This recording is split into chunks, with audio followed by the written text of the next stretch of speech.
امروز میخوایم با هم از زندگی کوروش کبیر، یکی از بزرگترین پادشاهان تاریخ بشر صحبت کنیم. کوروش کبیر بنیانگذار امپراتوری هخامنشی بود که بزرگترین امپراتوری جهان در زمان خود بود.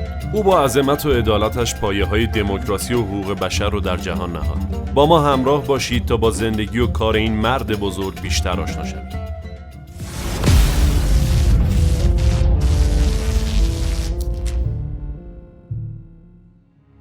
خب تو نگاه اول اینطور به نظر میرسه که آژیدهاک میخواست پایه‌های دوستی هخامنشیان و به طور خاص کمبوجیه رو با حکومت خودش محکم‌تر کنه که منطقی هم به نظر میرسه. اصلا برای همین خودش هم با دختر فرمانروای لیدیه ازدواج کرد و خواهرش آمیتیس هم با بخت و نصر ازدواج کرد.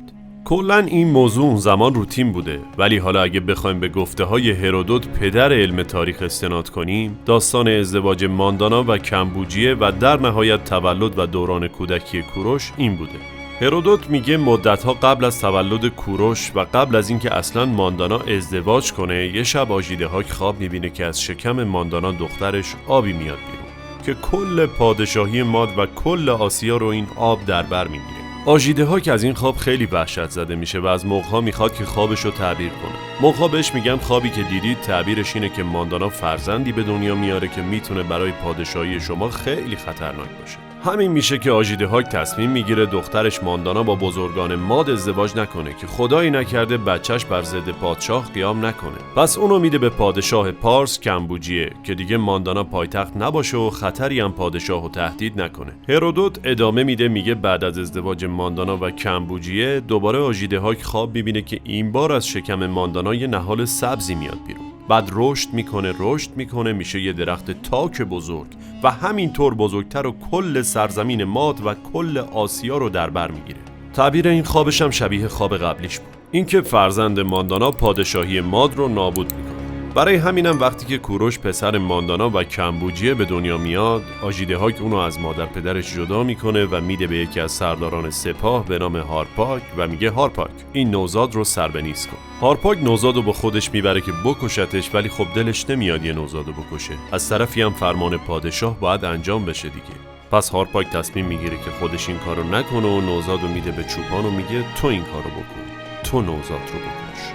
چوپان هم نوزاد رو میبره خونه و جریان رو به زنش توضیح میده.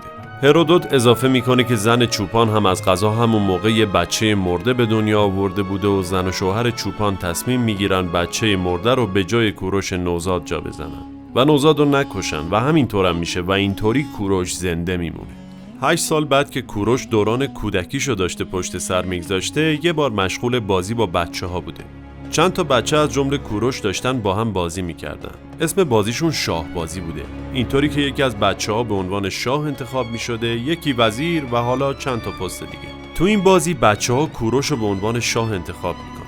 بعد پسر یکی از بزرگان ماد هم قاطی بچه‌ها بوده و داشته با کوروش و بقیه بازی میکرد. تو بازی این پسر بچه که نقش رعیت رو داشته از فرمان شاه سرپیچی میکنه و حالا چون تو بازی کوروش شاه بوده به عنوان شاه اون بچه رو تنبیهش میکنه. پسر بچه گریهش میگیره، میره پیش باباش و داستان و با گریه برای باباش تعریف میکنه.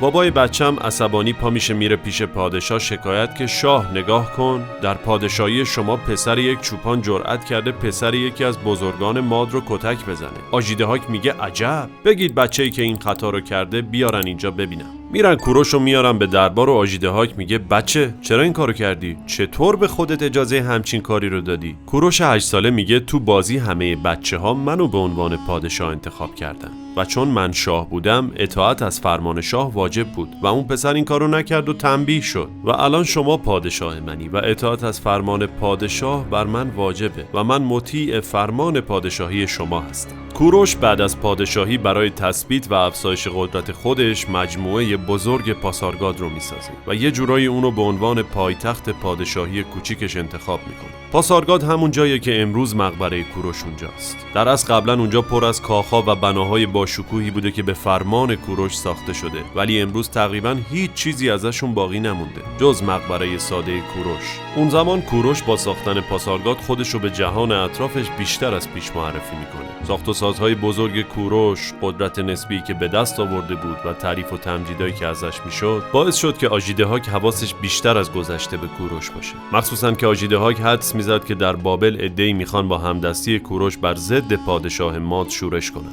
و هر روزم به این نگرانی‌ها اضافه میشد تا اینکه تصمیم گرفت کوروش رو به پایتخت احضار کنه که احتمالاً یا یه بلایی سرش بیاره یا زیر نظر خودش نگهش داره. ولی کوروش که حد زده بود اوضاع از چه قراره و احتمال میداد که آژیدهاک قصد جونش رو داشته باشه به پایتخت نرفت. و اینجا بود که دیگه پدر بزرگ و نوه رو در روی هم قرار گرفتن و دشمنی بینشون آشکار شد. جمعی این وقایع خبر از جنگ بین مادها و پارسها رو میداد.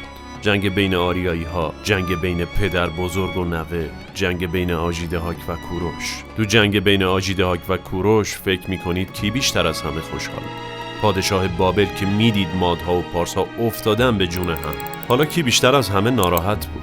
ماندانای بیچاره که میدید پسرش داره با پدرش میجنگه. جنگ برابری نبود. سپاه آژیدهاک کجا، سپاه کوروش کجا؟ اما پیوستن سردار مادها یعنی هارپاک به سپاه کوروش وضع جنگو کمی تغییر داد. با این حال پیروزی‌های اولیه از آن مادها بود. کوروش که خودش در جنگ شرکت کرده بود خطاب به سپاهیانش گفت: ای پارسیان، این سرنوشت شماست. اگر مغلوب شوید همگی قتل عام میشوید، ولی اگر پیروز شوید دیگر بنده مادها نخواهید ماند و به خوشبختی و آزادی دست می‌یابید. عواملی که تو نتیجه این جنگ و شکست مادها تأثیر داشتن چند تا مورد مهم بودن. انگیزه بالای سپاه کوروش، بی انگیزه بودن سپاه آژیدهاک به علت وضع بد معیشتی مردم ماد، خیانت هارپاک، شجاعت کوروش و شاید هم بی‌عرضگی آژیدهاک. در هر صورت همه این عوامل در کنار هم نتیجهش این شد که آژیدهاک پادشاه ماد در نهایت شکست خورد و سلطنت 35 ساله اون و فرمانروایی 128 ساله مادها در آسیا به پایان رسید.